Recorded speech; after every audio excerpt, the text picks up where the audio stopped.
just in case. That's good. Yeah, we got a bunch of tourniquets for you, Carl. From the farm. Jonathan said George tried to get out of the farm. Nah, I have confidence in you, buddy. Hey, Jody, you won't remove your badge and your other stuff?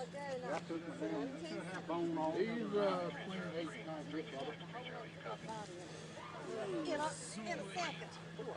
So he said. What's that? Oh. Well, get ready to put the tape on him now.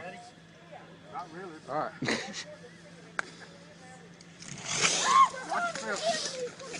God dang. Oh, jeez. Leave him alone. Huh?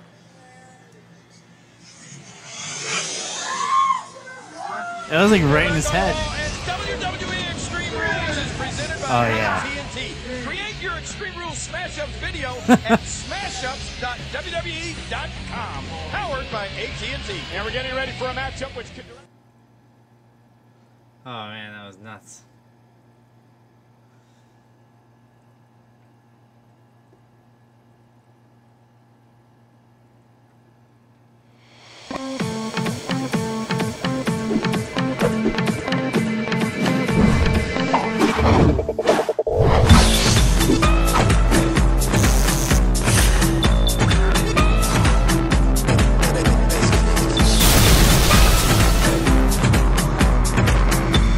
Oh!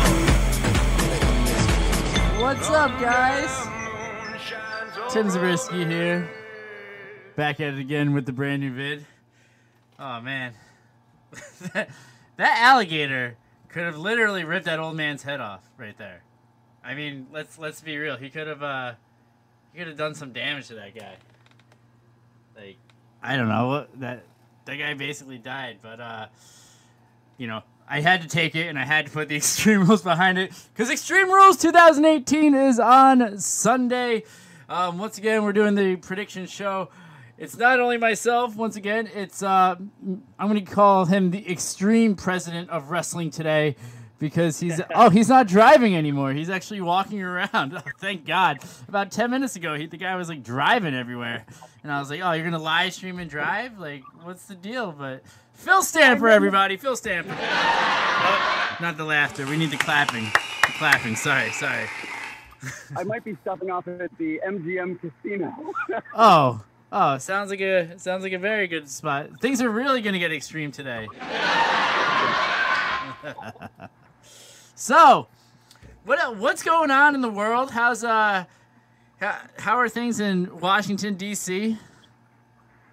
Well, you know, I'm trying not to get political because I almost immediately jumped there.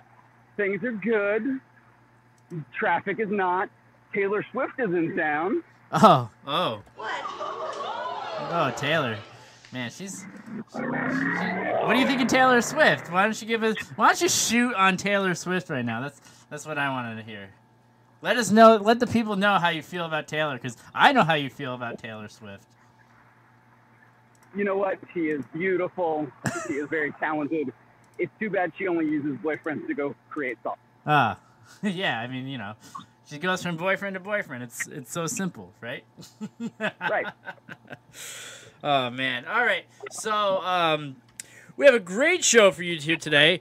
I'm actually the one that's going to be in charge of the driver's seat as far as the card. I'm turning on the bat line right now. That way, if any of you guys want to call in, you can do so at the number listed below here, 350-4312. I totally should have prepared and set up, but did you see that sweet opening graphic there? I did. I liked it. It's awesome, right? Shout out to my old professor, Kevin the Man Ankeny. That's not actually his middle name, just to let you know. I was going to say, is that like a name? It's not, but he definitely hooked me up with that. I don't know. Now that we're on Spotify, this is your Spotify debut. How does that make you feel?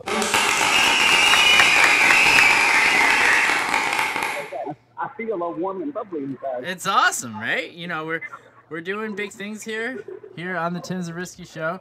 How much money are you about to gamble right now? I feel like you don't even give a shit about this pay-per-view at all. You're more in it for the gambling at this point. Well, I don't, but we'll get into that in a moment. I really just want to get to a good space, which I'm walking to, and then maybe after the podcast I'll gamble the $40 in my pocket. $40. Big spender. Wednesday night. Let's go. Right. Hey, I will say, I've had good luck recently when I've been here. So Oh, fantastic. I've doubled my money 2 out of the last 3 times.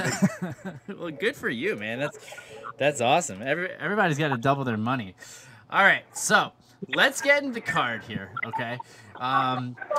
The first match that we're going to look at today is, and I was actually surprised to even see this, was New Day versus Sanity. Now, for me, the big thing was that for the longest time, Sanity hadn't been debuting, and everyone was kind of giving WWE some shit for it. Because the whole thing was that nobody, like, they had, like, vignettes playing on SmackDown, but then where were they? They were nowhere. So then it just turned into, all right, well, are these guys even going to show? Is this even happening? You are so distracted right now. This is fantastic. I'm losing it just a little bit. I'm walking outside now. Okay, so since I'll go first, as Phil's getting himself all acclimated and everything like that, the question is who's going over here, right? New Day or Sanity? Now, for me, I'm actually gonna have to go with Sanity, just thinking about the fact that Sanity is just debuting, and so they're not gonna kill them off right away. But what they're gonna do is they're gonna have them go over on the New Day, because the New Day's already established. They can take a loss in this one, Correct, and if anything, they could also use this as a moment where, is there rumbling dissension inside of the New Day? Oh, have they been teasing that? Well, I don't know, but at the same time, they have been teasing that Big E's going off on his own singles push, so maybe they need a little bit of a separator. Okay, maybe this would be in the sense of what you're going with. Maybe this could be the loss where that starts to push them apart, right? Where, man, we're losing all the time, right? And Exactly. something like that. Yeah. So who are you gonna go with and why? I'm going to have to say Sanity. I'm going to agree with you Oh, for the exact same reasons that you just mentioned. Oh, fantastic! So apparently we are in agreement for the pre-show. Now, getting into the main card, because it only looks like there's going to be the one pre-show match. I wonder how long this card is supposed to be. It looks like it's going to be a long show. What'd you say?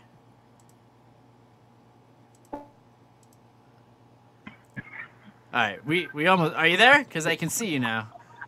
Can you hear me? I can hear you. Yes. All right, sorry about that. So, as we have recently announced, all pay-per-views are now 4 hours long. So we're going to be going 4 hours long. Like, why? What is the point of having a 4 hour long show? That's my question here.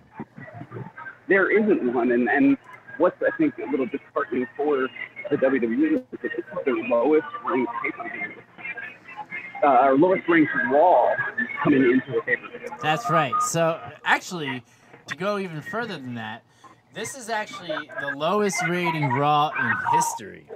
So it's not even a matter of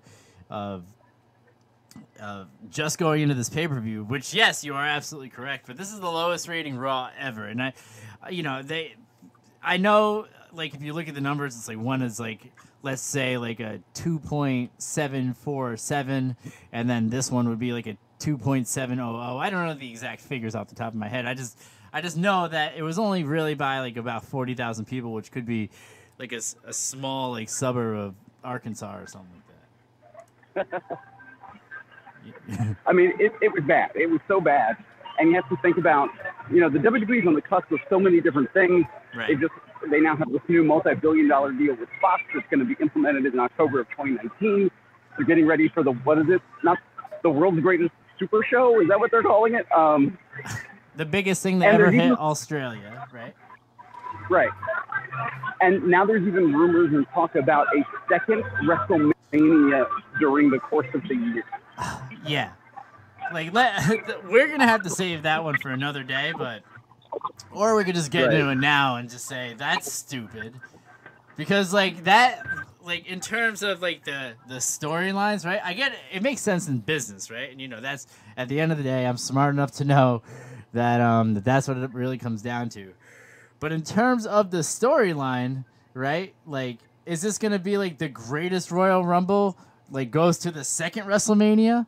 Like if they continue to do the greatest Royal Rumble, or like if you win the only Royal Rumble or the main Royal Rumble, do you get to choose which one of the WrestleManias you get to fight for, and then what title you get to fight for?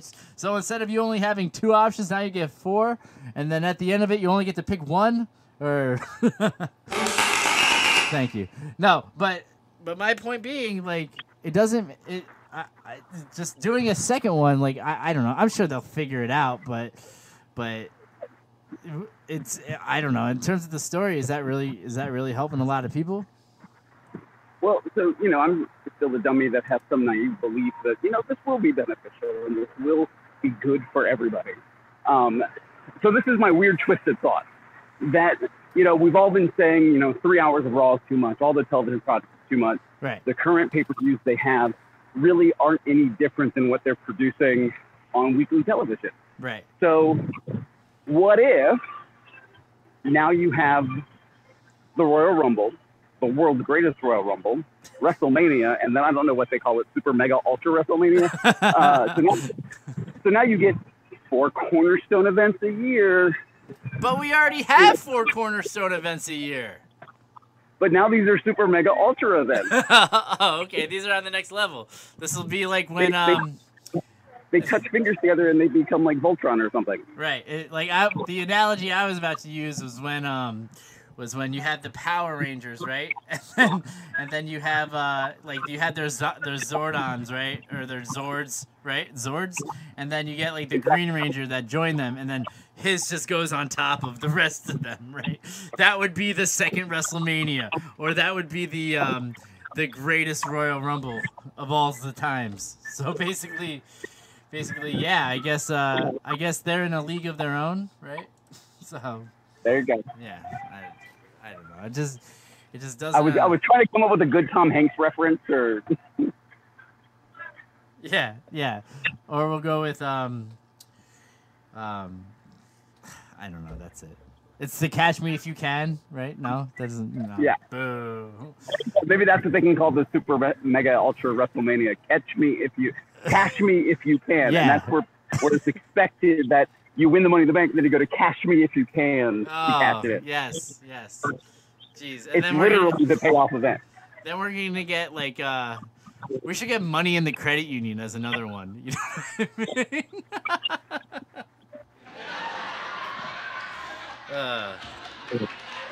That was a really delayed laughter there. All right, let's get back into the card.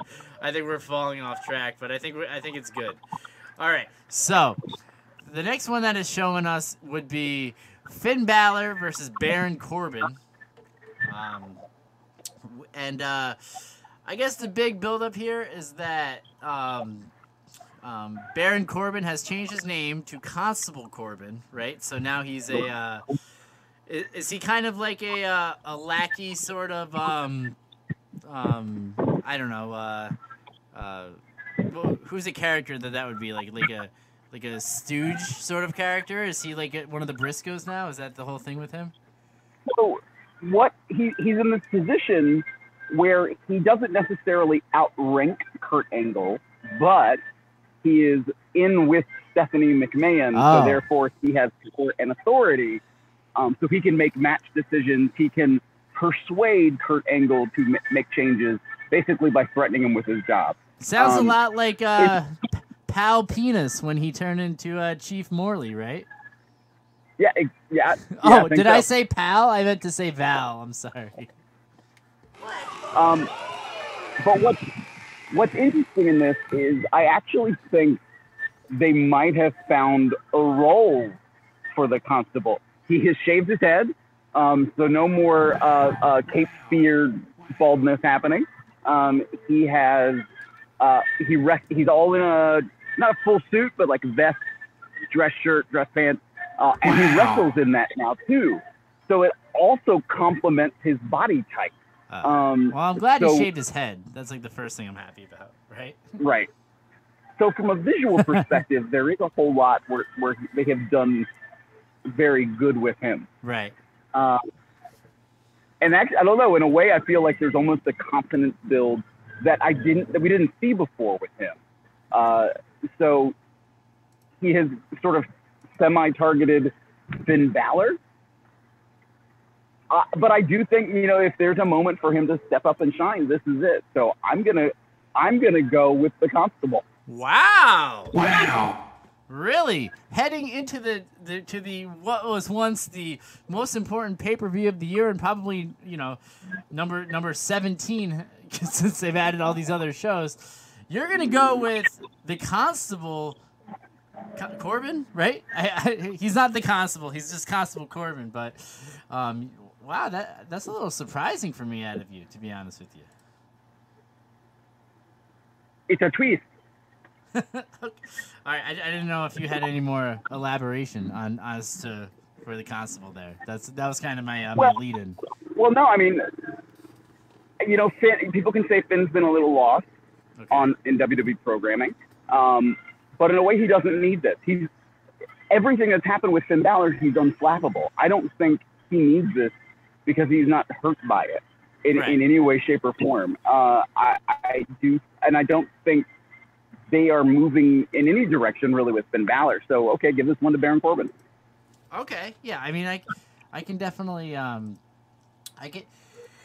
can see where you're coming from, but at the same time, it's like I truly believe that they're gonna do something pretty big with Finn coming into SummerSlam. Not crazy big, right? Like they're not gonna give him the Universal title at a SummerSlam. That wouldn't make any sense for them to do something like that.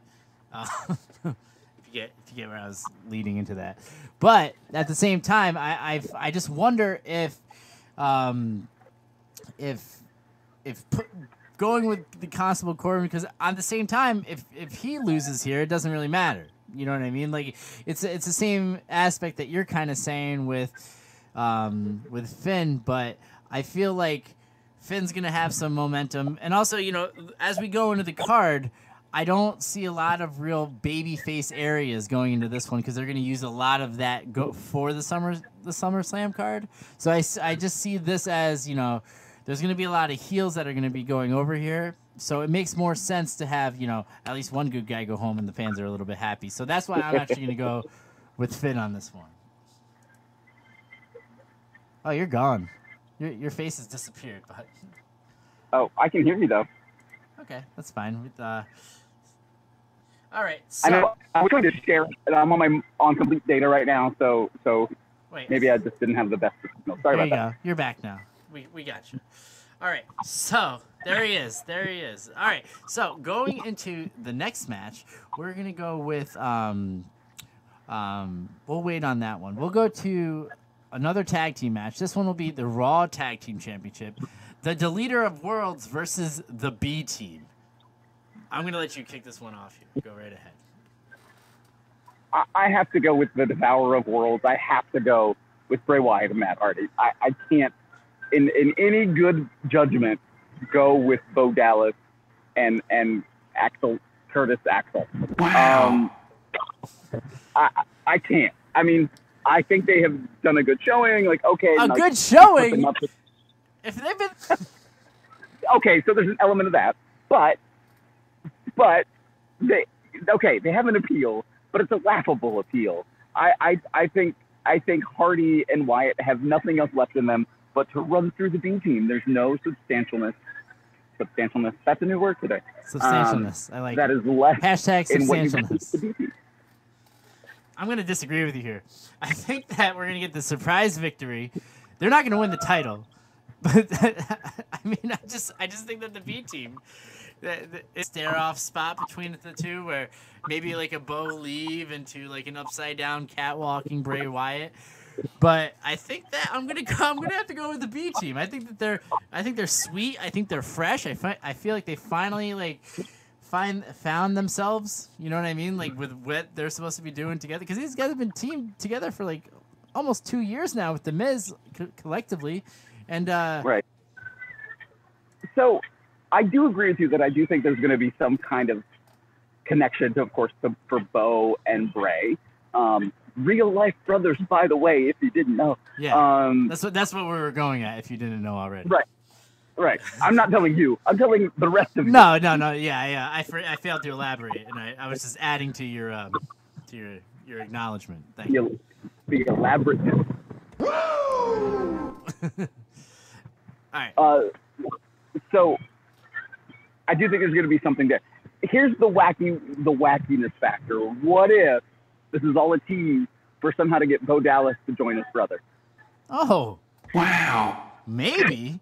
That would be crazy. Maybe they all like beat the shit out of each other for a little bit, and then they just hug it out, right? And I'm just like, oh, Right. Here we are, you know. Bo's like, I've seen the light. Because then I'll just be like, yes, this is the best. When they're both in the ring together, you know, a little tribute to IRS. I know that you got that, but to those of you that didn't know, Erwin R. Shyster, IRS, that used to team with Ted DiBiase, is the father of both Bo Dallas and Bray Wyatt. So,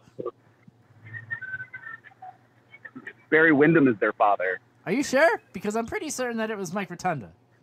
I'm fairly certain. All right, well then I'll just go fuck myself. Are you serious? I always thought that it was. Because I will also say that Barry has gained a little weight lately and looks like his kid. Huh. I swear to God, I thought it was. I'm opening it up. Hold on. Oh my gosh. I am horribly wrong. How did I screw this up? Thank you so much for telling me that I'm right, because I already knew that I was right, and here we are. So now, let's go back to my point that the crowd should start chanting, "Pay your taxes," in the middle of the ring, while the two of them, well, one of them will be, on his back, doing a reverse crab walk, and the other one's like, "Bo, leave," and everyone, the crowd goes, "Pay your taxes," and it's gonna be amazing. I agree. That's it, and it's not gonna happen the way that I want to. But if it does, you owe me. You have to mail me a Coke from Washington, all the way to upstate New York. Fantastic. All right. What if Mike Rotunda make an appearance on Extreme Rules? If he makes an appearance? Yeah. And he's got to do it. If he does it, he's got to do it the exact way of when Bret Hart was reforming the Hart Foundation, where he's like, "I love you. I'm so sorry. Remember when I beat up your teacher for you?" Did you ever see that promo?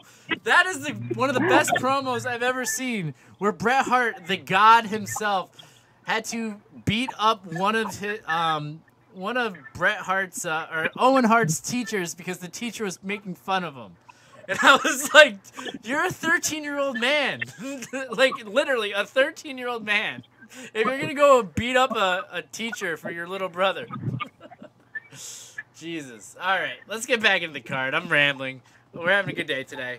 We're having fun. All right, so the next match that we have here, we'll go with Braun Strowman and Kevin Owens in a steel cage match. Wow. That's. I don't even. You mean there's finally an extreme match on a pay-per-view called Extreme Rules? Yeah, there's only one or yep. So far, just one real Extreme Rules match on this whole pay-per-view. It's not even dubbed an Extreme Rules match. It's a steel cage match. I don't know if there's really any stipulations for any of these, because on this website, and I'm looking at CBS, it's not really saying anything. So, except for the women's match. All right, Braun Strowman versus Kevin Owens. How have we gotten this far into this feud? I mean, so since we've gotten the happier-go-luckier Braun Strowman, Kevin Owens has taken, I would say, some exemption. Kevin Owens, he's the big man on Raw. And then he sort of tried to taunt Braun, and then Braun at every turn met him. He rolled over his rental car 4 times. And then I think finally Kevin tried to run out of the ring last week on Raw. And instead, Braun found him hiding in a porta potty, duct taped the door shut, drug him out by tying a rope to the porta potty, and drug Kevin Owens all the way out to the stage area from the back parking lot, where he's dragging the porta potty with Kevin Owens inside, and then threw the porta potty off the back of the stage. Man, so who do you think's going over? It's really hard to. I don't know. There was nothing left for anybody but Braun Strowman. Like, I'm sorry, Kevin Owens, you are not winning this match. Yeah, I don't know. Like, I agree with you. I'm just gonna have to go with Braun because it's not like we're like unless Sami Zayn or isn't he on the injured list? Is that what I just heard? Yeah, he's on the injured list. Okay, so if he's on the injured list, then and maybe he's healed up and they're not telling us, but yeah, I'm gonna have to go with Braun because unless like he Braun and that's who Braun goes in after at SummerSlam. I don't know. Who do you think that could be?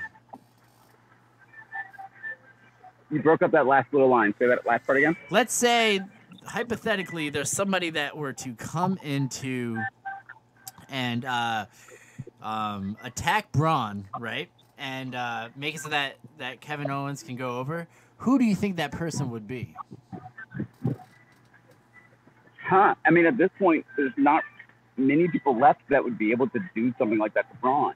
That means Brock is actually going to make an appearance after all, or it's going to be Bobby Lashley with a heel turn. I like the idea of Brock because especially coming off of this whole UFC controversy and everything like that. There's so much confusion around that whole piece, too, because I thought he was being fined by the Nevada State Athletic Commission that once he returned to MMA, he basically had a year suspension for using the illicit substances previously. So it was only for 2 years, so that fight was 2 years ago. That's how long he was suspended for. Right, but then he was out of UFC, he was in WWE. So I don't know. Part of me is like I've lost the track of how this was supposed to have happened. Well, with his contract though, this is just from what I remember, right? I could very well be wrong here too, but I do remember them saying that with his contract, it was like he basically has the God contract where he can just do whatever he wants, right? But that's why when he did that one-off in 2016 where he lost because it became a no contest because of the drugs, that whole thing was that he had to pay a fine which was even less than what the fight was worth for him, and then it was also that right. it was also that he was suspended for 2 years or something like that. So I'm guessing that and the fight was in July, if you don't remember that too. So I'm guessing that the suspension is up now, and maybe in about 6 months. There was something with 6 months too, so maybe after the 2 years, and then it's like another 6 months where he could train and actually have the fight. So maybe in about 6 months, we'll actually get the fight between him and this guy that he pushed on pay-per-view the other day. So there's that. So maybe he could show up, and then maybe he'll just drop the belt and do the right thing, and everybody will be like, all right, go have that. At their worst rated Raw in history. They're about to go into Extreme Rules, which is, for them, like a pay-per-view, it should be great, brother. And it's not. And we've talked more about lackluster pay-per-views than we have good pay-per-views. And again, is it being critical of WWE? Yeah. Is Vince a billionaire? Yeah, but is their stock triple where it was last year? Yes. I just feel like there's things that they could be doing so much better and get so much better of a return on, which also partially includes not having a third hour of Raw to better focus their product. Right. But that's where I fall into it too, on the creative versus the business, right? Because I completely 1000% agree with you with that 2 hour show, tighter, better segments, a lot hungrier atmosphere.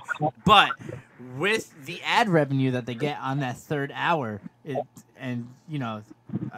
that's all just bargaining chips that help them even get to Fox. Because we don't even know if with Fox if it's going to be 2 hours or 3 hours or whatever it is. But still, like, as far as in a business sense, like, it makes sense to have that third hour, you know? Right. So I'm with you, though. I'm with you. 2 hours of a show would be a lot better, but that third hour brings in so much money for them that it's almost worth it, too. I mean, you're not wrong. At the same time, if people stop watching your show, it's not going to be worth any money. Yeah, and yeah, exactly. So, all right, now, so we're both going with Braun on that one, flat out. All right, next match we got United States Heavyweight Championship, Jeff Hardy versus Shinsuke Nakamura. Oh, all right. So how the hell did these two start getting together? You know what? I don't even know necessarily how it started. I feel like it was a random match put together on SmackDown without connotation, and just one thing led to another is the impression I got. It says here that Nakamura just decided that he was the number one contender after 2 nights after Money in the Bank. And then he was bitten by the dog, which is nuts. Like, I don't, do you know the full story behind the dog? Because I don't. I just saw that he had a cane and he was bit by a dog, and I was like, what the hell is going on here? Do you know the story? I'm guessing then that Jeff Hardy had a dog. Oh, yes. And bit Shinsuke? It's funny. The dog or Jeff Hardy. Here's what happened. All right. Jeff Hardy was getting in trouble for having some sort of substance that he shouldn't have had on him, right? So what he did was, because the drug sniffing dog came into the back locker room, because they don't actually drug test you anymore. They just have a dog come in and look for shit. So Jeff quickly took whatever it is that he had and he threw it at United States Championship match this Sunday coming up. I think that's basically what happened, right? Is that a full fact, or are you just making that up? I don't know. I'm just making that up, but it sounds like it could happen, right? Yes, it does. It actually does. That's right. I figured out the whole storyline right there.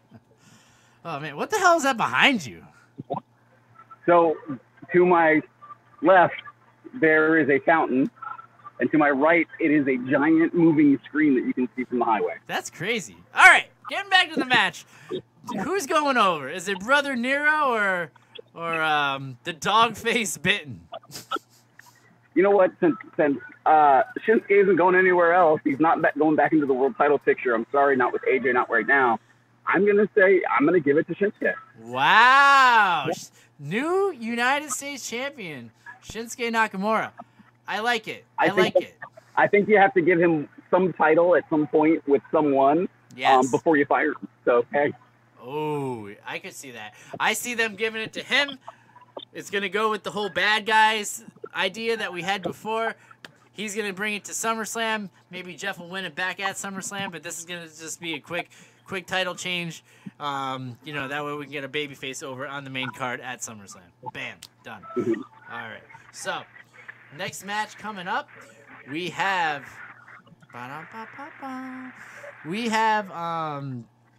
Roman Reigns versus Bobby Lashley.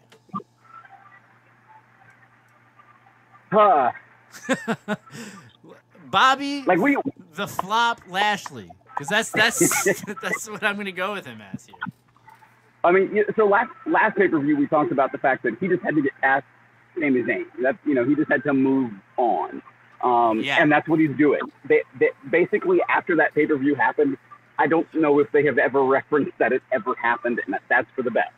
So okay, so now Bobby Lashley's moving on to Roman Reigns. Yeah. Exactly. So let's put him with Roman, who I just don't know. I just don't see it. It's like they both kind of like Bobby's like plateaued and Roman went down and now they're here, right? From like he was more in the world title picture, and but they did it in the way that they're both going to be strong out of this, allegedly. Keep Roman because of course strong. Here comes Roman Reigns. I deserve because so if we go back, remember at Extreme Rules, this was initially going to be a multi-man match for the WWE Universal Championship. And then Brock, due to a contractual whatever, was unable to participate in the match. Of course. So that now there was going to be an open match, and both Roman Reigns and Bobby Lashley were now free to challenge each other. Right.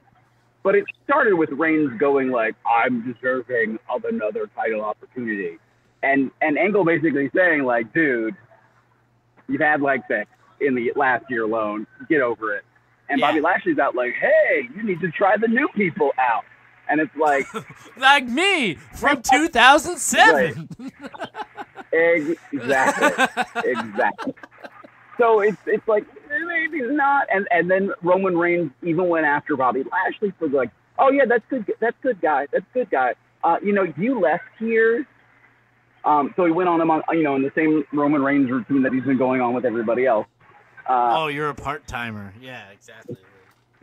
Not a part-timer. You just haven't been here full-time. You're here now, but you weren't here before. And I've been carrying the load.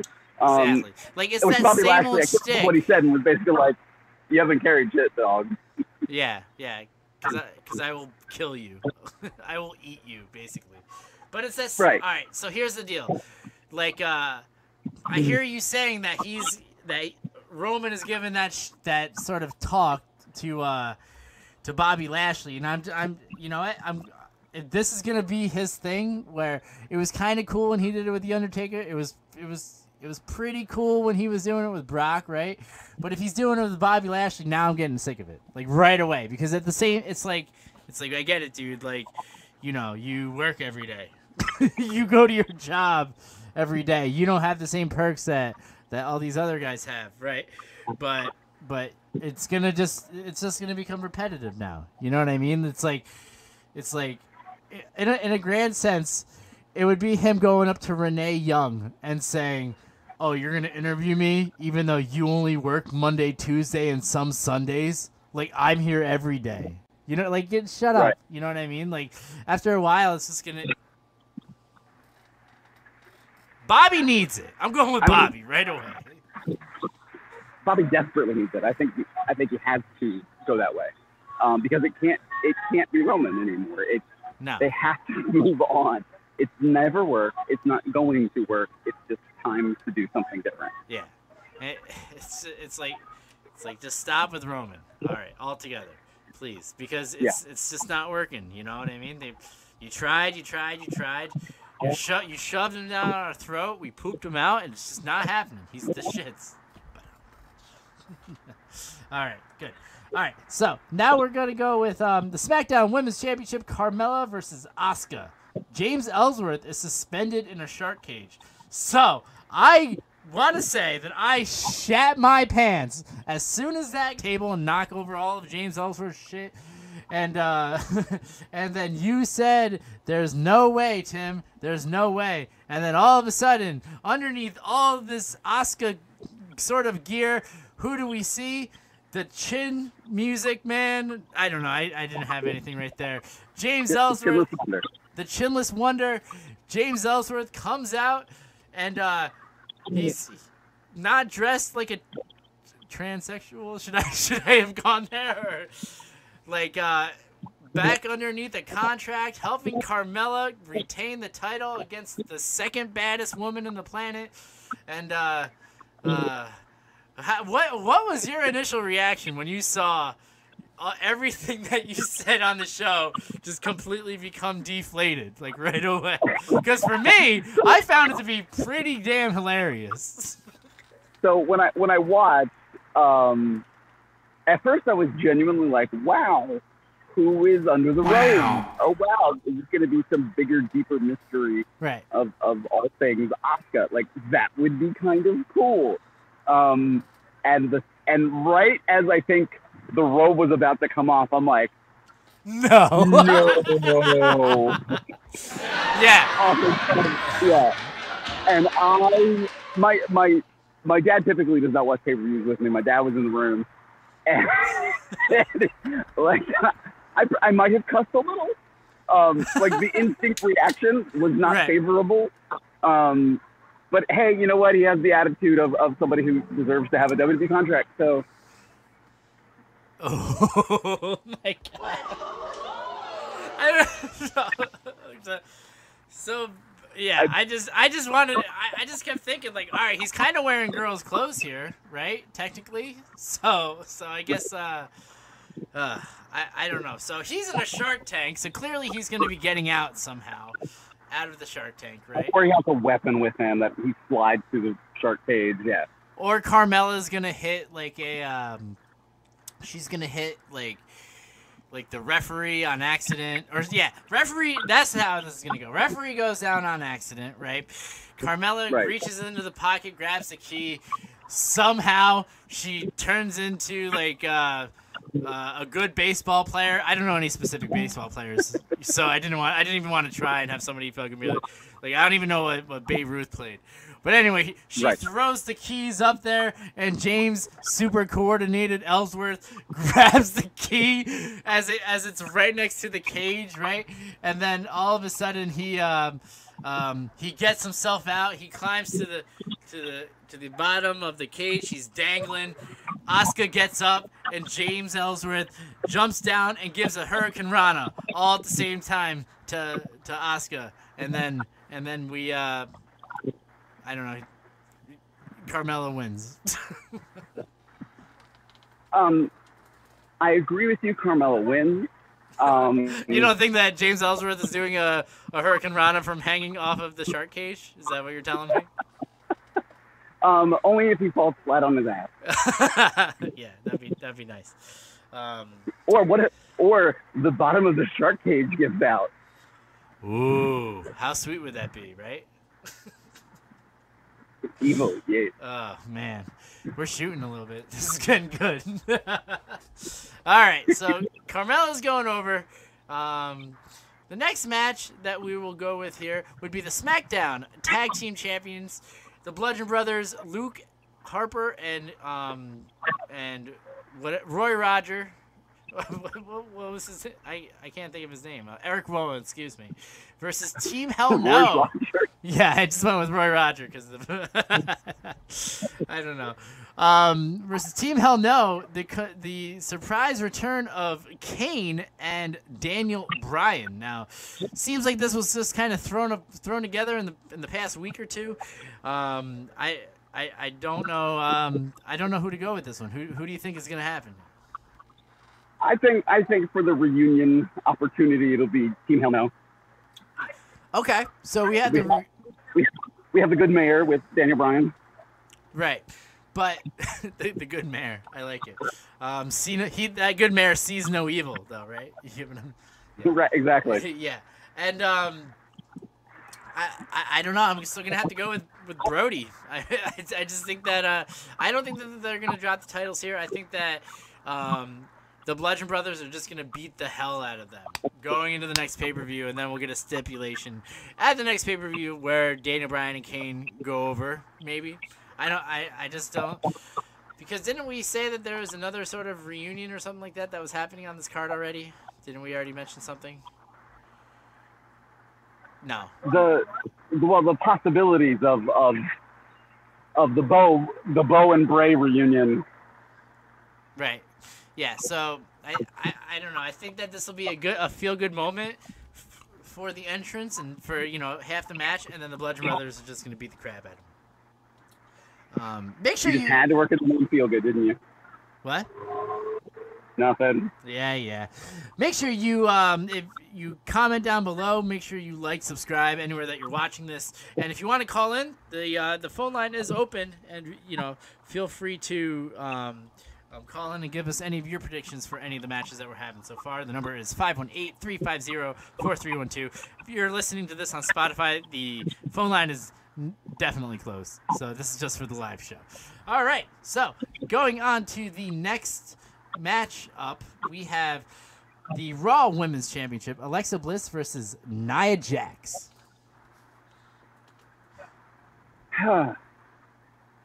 Going into this match, from the last pay-per-view, I'll give the segue to let you know that where we're here. basically, this is just going to be the rematch clause from the Money in the Bank cash-in that happened at Money in the Bank where Alexa Bliss won. And this is just the mandated. But these two have the long, heated rivalry dating back towards a little bit before WrestleMania, where Nia Jax was a victim of fat shaming by the effervescent and perfect Alexa Bliss, if you will.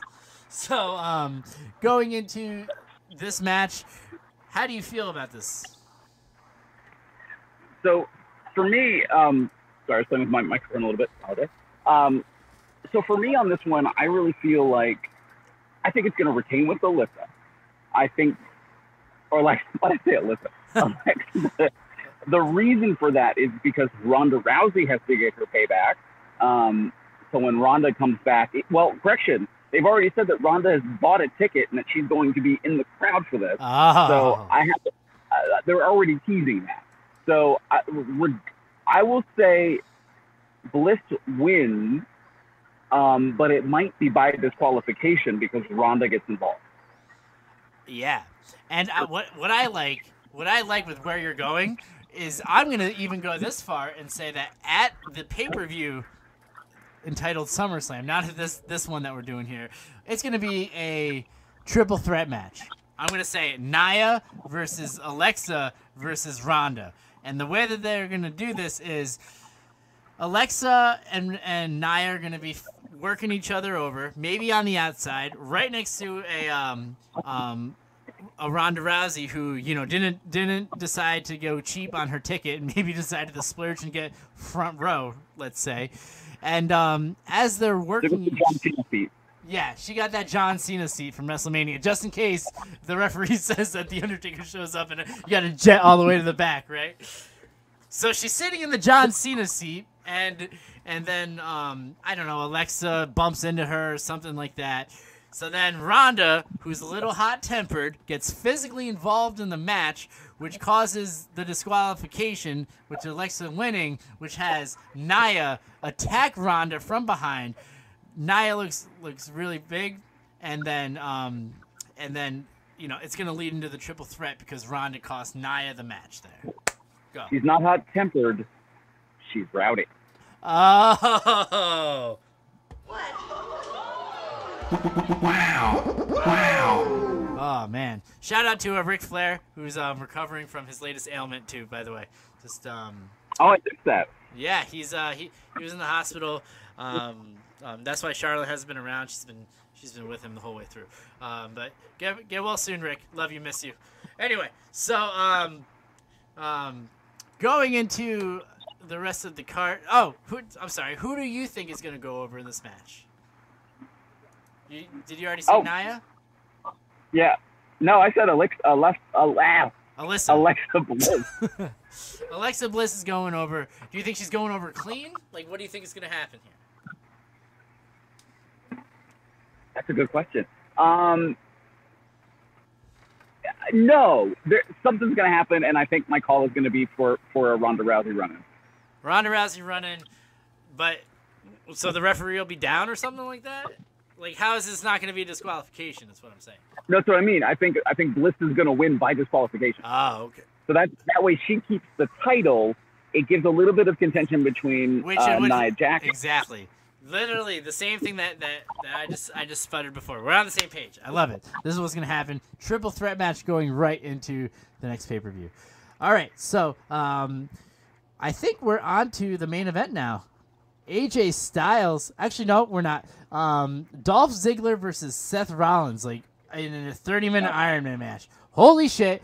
This is the contender right now for match of the evening for certain. Obviously, both of these guys are fantastic athletes. Dolph Ziggler has completely rejuvenated himself ever since he got his Big Daddy Cool Drew McIntyre. And now that he's the Intercontinental Champion, which totally caught everybody off guard, we now have like a fantastic match going into a huge pay-per-view. So, Phil, how do you think this one's going down? So, for me, I think that they need to keep the title with Dolph for a while longer. I don't know. Just the way they've been doing this with Seth, I feel like there's something else coming for Seth. Either something or nothing. Like it's weird how they're playing this, and you know there was a lot of talk leading into even Seth's winning the Intercontinental Championship of like, what are you doing with Seth Rollins right now? You're not really utilizing him. What's happening? And then he drops the title to the guy that they've also been saying that about for 5 years. Right. What are you doing with Dolph Ziggler? You're not really utilizing him. So it's like these guys are lost in a little bit of purgatory, but keep it hot, keep it active. I mean, they did an amazing close for Raw a few weeks ago. I think they want to see if that kind of success can continue. And right now, the WWE needs that kind of in-ring successes to be able to check mark off to say, exactly. Look at the good stuff we have. Yeah. At the same unfortunate time, I know people will disagree with me, but I don't really know where they're going to go with Seth or where they can go with Seth Rollins right now. And yes, some of this has been rewriting on the fly because they tried a Shield reunion with Dean Ambrose because Dean was injured. Right. And, you know, that kind of, I think, rewrote what some of the plans were involving Seth Rollins.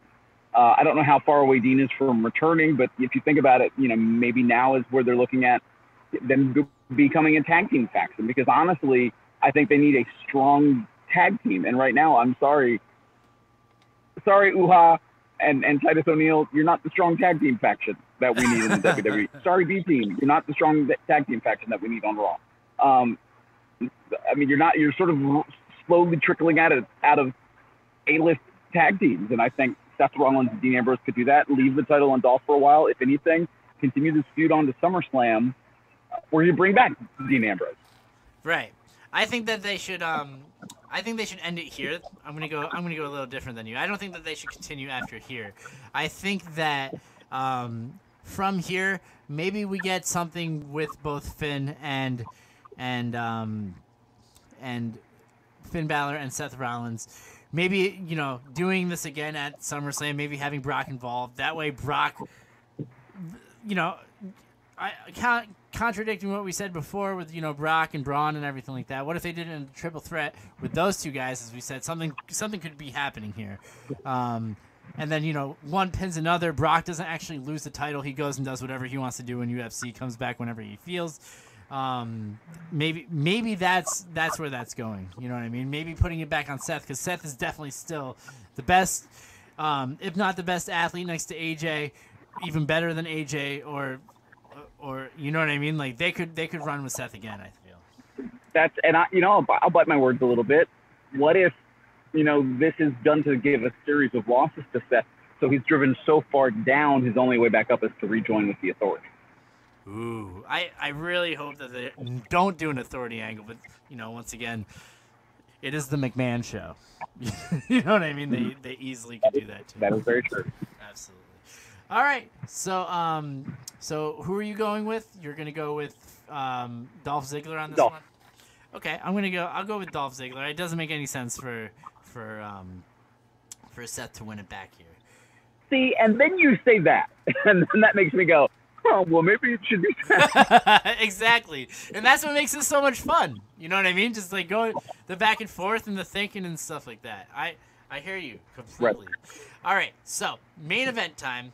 We have AJ Styles, the phenomenal one because he's so good in the ring, versus the guy that you and I both have said for months and months and months has been so over that he, just by saying his name with day after it, Rusev Day, for the WWE Championship.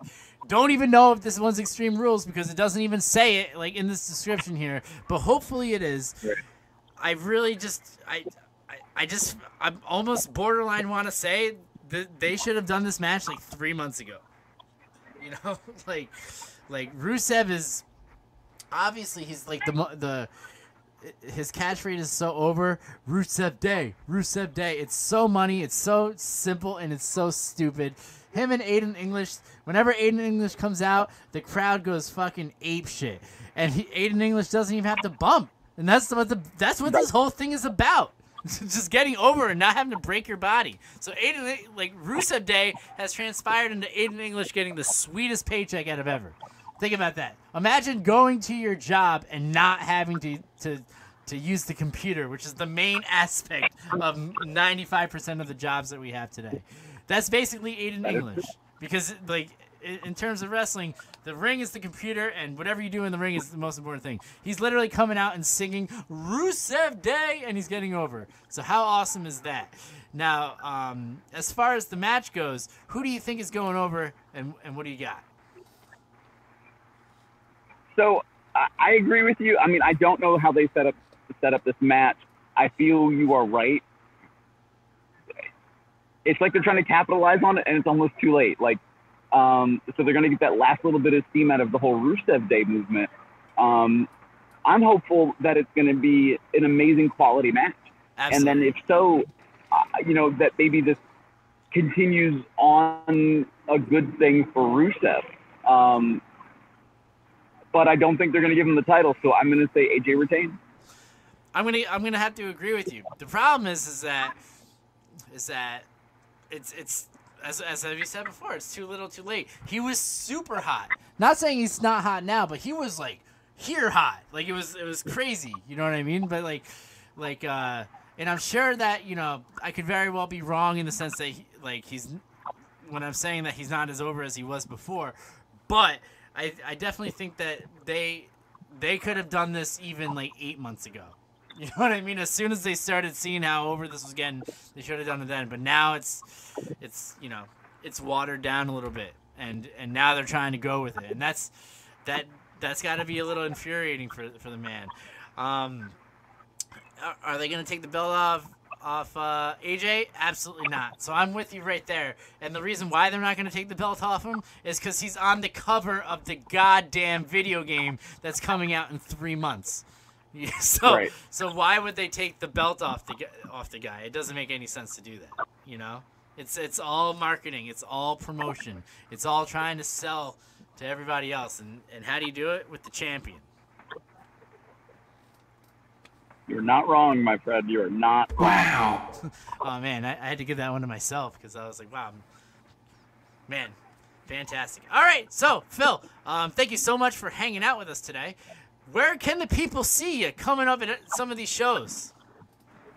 You can see me this weekend at MCW Pro Wrestling. It is our 2-day Shane Shamrock Memorial Cup at the MCW Arena, 1000 Joppa Farm Road in Joppa, Maryland. That's Friday, July 13th and Saturday, July 14th.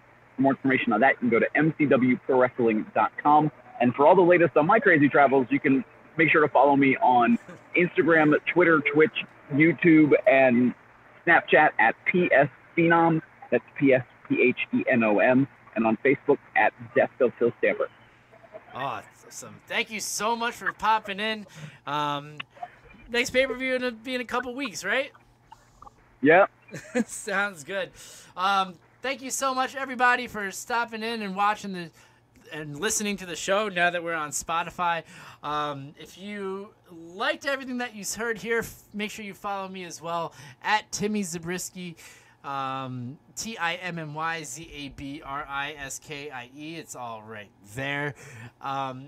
Make sure you also like me on YouTube and at username TimmyZ4674. You can watch the streams like this and the highest quality ever, 1080p at 60 frames per second. I mean, I could do 4K, but then I want to be able to get on Facebook and Twitter as well. Timmy Zabriskie there too. But other than that, thank you so much for watching, and catch me outside. How about that?